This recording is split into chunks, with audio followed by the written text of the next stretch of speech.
श्री सच्चिदानंद सतगुरु साईनाथ महाराज की जय। आइए श्री साईं सच्चरित्र ग्रंथ से पहले अध्याय को प्रारंभ करते हैं और बाबा जी से अरदास करते हैं कि हम सभी पर अपना आशीर्वाद और कृपा दृष्टि ऐसे ही बनाए रखिए और बाबा हमसे हुई गलतियों को क्षमा कीजिए। आइए अध्याय आरंभ करते हैं। वंदना। गेहूं पीसने वाला एक अद्भुत संत। गेहूं पीसने की कथा तथा उसका तात्पर्य। पुरातन पद्धति के अनुसार श्री हेमांड पंत जी श्री साईं सच्चरित्र का आरंभ वंदना द्वारा करते हैं। प्रथम श्री गणेश को साष्टांग नमन करते हैं, जो कार्य को निर्विघ्न समाप्त कर उसको यशस्वी बनाते हैं और कहते हैं कि श्री साईं ही गणपति है। फिर भगवती सरस्वती को, जिन्होंने काव्य रचने की प्रेरणा दी, और कहते हैं कि श्री साईं भगवती से भिन्न नहीं है, जो कि स्वयं ही अपना जीवन संगीत बयान कर रहे हैं। फिर ब्रह्मा, विष्णु और महेश, जो कर्मक्ष उत्पत्ति, स्थिति और संहार करता है, और कहते हैं कि श्री साईं और वह अभिन्न है। वह स्वयं ही गुरु बनकर भवसागर से पार उतार देंगे। फिर अपने कुल देवता श्री नारायण आदिनाथ की वंदना करते हैं, जो कि कोकुण में प्रकट हुए। कोकुण वह भूमि है जिसे श्री परशुराम जी ने समंदर से निकालकर स्थापित किया था। तत्पश्चात वह अपने कुल के आदि पुरुषों को नमन करते हैं। फिर श्री भरद्वाज मुनि को, जिनके गोत्र में उनका जन्म हुआ।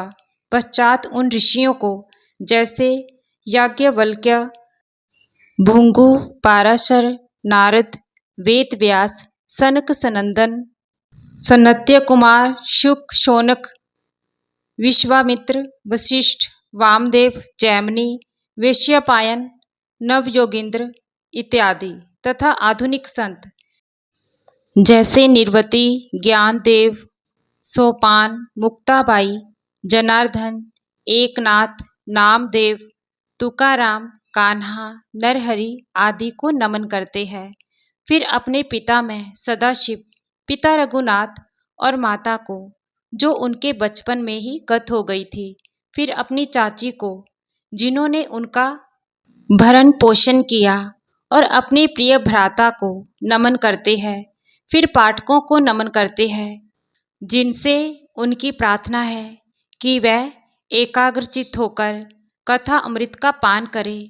अंत में श्री सच्चिदानंद सतगुरु श्री साईनाथ महाराज को, जो कि श्री दत्तात्रेय के अवतार और उनके आश्रयदाता है, और जो ब्रह्म सत्य जगन मिथ्या का बोध कराकर समस्त प्राणियों में एक ही ब्रह्मा की व्याप्ति की अनुभूति कराते हैं, सर्व श्री पाराशर, व्यास और शालिंड्य आदि के समान भक्ति के प्रकारों का संक्षेप में वर्णन कर अब ग्रंथकार महोदय निम्नलिखित कथा प्रारंभ करते हैं। गेहूं पीसने की कथा।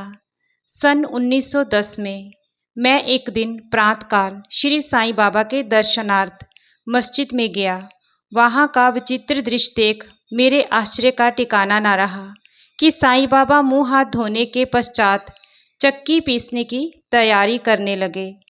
उन्होंने फर्श पर एक टाट का टुकड़ा बिछा, उस पर हाथ से पीसने वाली चक्की रखी। उन्होंने कुछ गेहूं डालकर पीसना आरंभ कर दिया। मैं सोचने लगा कि बाबा के चक्की पीसने से क्या लाभ है, और वह अपना निर्वय भी भिक्षावृत्ति द्वारा ही करते हैं। इस घटना के समय वहां उपस्थित अन्य व्यक्तियों की भी ऐसी ही धारणा थी, परंतु उनसे पूछने का साहस किसे था। बाबा के चक्की पीसने का समाचार शीघ्र ही सारे गांव में फैल गया, और उनकी ये विचित्र लीला देखने हेतु तत्काल ही नर नारियों की भीड़ मस्जिद की ओर दौड़ पड़ी। उनमें से 4 निडर स्त्रियां भीड़ को चीरती हुई ऊपर आई और बाबा को बलपूर्वक वहां से हटाकर उनके हाथ से चक्की का खूंटा छीनकर तथा उनकी लीलाओं का गायन करते हुए उन्होंने गेहूं पीसना प्रारंभ कर दिया। पहले तो बाबा क्रोधित हुए, परंतु फिर उनका भक्ति भाव देख वे शांत होकर मुस्कुराने लगे। पीसते पीसते उन स्त्रियों के मन में ऐसा विचार आया कि बाबा के ना तो घर द्वार है और ना उनके कोई बाल बच्चे हैं तथा ना कोई देख रेख करने वाला ही है। वह स्वयं भिक्षा वियुक्ति द्वारा ही अपना निर्वाह करते हैं। अंत उन्हें भोजन आदि के लिए आटे की आवश्यकता ही क्या है। बाबा तो परम दयालु है, हो सकता है कि ये आटा वे हम सब लोगों में ही वितरण कर दे।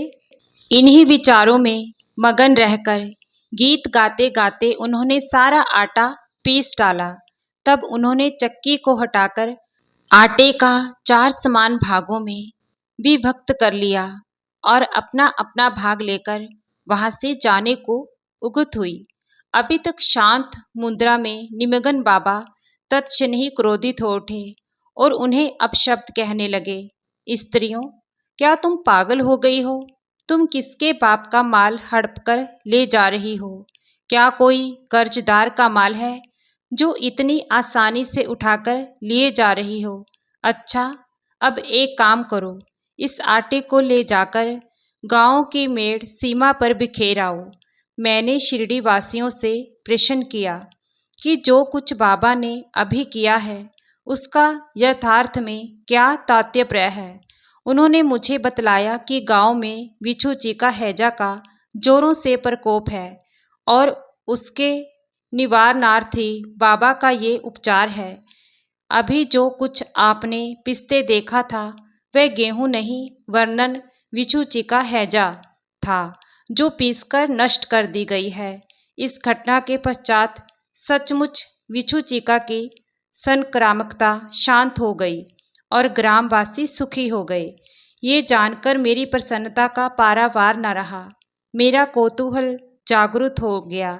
मैं स्वयं से प्रश्न करने लगा कि आटे और विछूचे का हैजा रोग का भौतिक तथा पारस्परिक क्या संबंध है? इसका सूत्र कैसे ज्ञात हो? घटना बुद्धि घमे सी प्रतीत होने लगी। अपने हृदय की संतुष्टि के हेतु इस मधुर लीला का मुझे 4 शब्दों में महत्व अवश्य प्रकट करना चाहिए। लीला पर चिंतन करते हुए मेरा हृदय प्रफुल्लित हो उठा और इस प्रकार बाबा का जीवन चरित्र लिखने के लिए मुझे प्रेरणा मिली। ये तो सब लोगों को विदित ही है कि ये कार्य बाबा की कृपा और शुभ आशीर्वाद से सफलतापूर्वक संपन्न हो गया। आटा पीसने का तात्पर्य। शिरडी वासियों ने इस आटा पीसने की घटना का जो अर्थ लगाया वह तो प्राय ठीक ही है, परंतु उसके अतिरिक्त मेरे विचार से कोई अन्य अर्थ भी है। बाबा शिरडी में 60 वर्ष तक रहे और इस दीर्घ काल में उन्होंने आटा पीसने का कार्य प्राय प्रतिदिन ही किया। पीसने का अभिप्राय गेहूं से नहीं वरन अपने भक्तों के पापों, दुर्भाग्यों, मानसिक तथा शारीरिक तापों से था। उनकी चक्की के 2 पार्टों में ऊपर का पार्ट भक्ति तथा नीचे का कर्म था। चक्की की मुठिया जिसे पकड़कर वह पीसते थे वह था ज्ञान। बाबा का दृढ़ विश्वास था कि जब तक मनुष्य के हृदय से प्रवृत्तियां, आस्तिक्ति, घृणा तथा अहंकार नष्ट नहीं हो जाते, जिनका नष्ट होना अत्यंत दुष्कर है, तब तक ज्ञान तथा आत्मानुभूति संभव नहीं है। ये घटना कबीरदास जी की इसके तदनुरूप घटना की स्मृति दिलाती है। कबीरदास जी की एक स्त्री को अनाज पीसते देखकर अपने गुरु निप्ट निरंजन से कहने लगे कि मैं इसलिए रुदन कर रहा हूँ कि जिस प्रकार अनाज चक्की में पीसा जाता है उसी प्रकार मैं भी भवसागर रूपी चक्की में पीसे जाने की यातना का अनुभव कर रहा हूँ। उनके गुरु ने उत्तर दिया कि घबराओ नहीं, चक्की के केंद्र में जो ज्ञान रूपी दंड है उसी को दृढ़ता से पकड़ लो। जिस प्रकार तुम मुझे करते देख रहे हो उससे दूर मत जाओ। बस केंद्रित की ओर ही अग्रसर होते जाओ और तब ये निश्चित है कि तुम इस भवसागर रूपी चक्की से अवश्य ही बच जाओगे। श्री सद्गुरु साईनाथाय परनमस्तु शुभम भवतु। ओम श्री साईनाथाय नमः।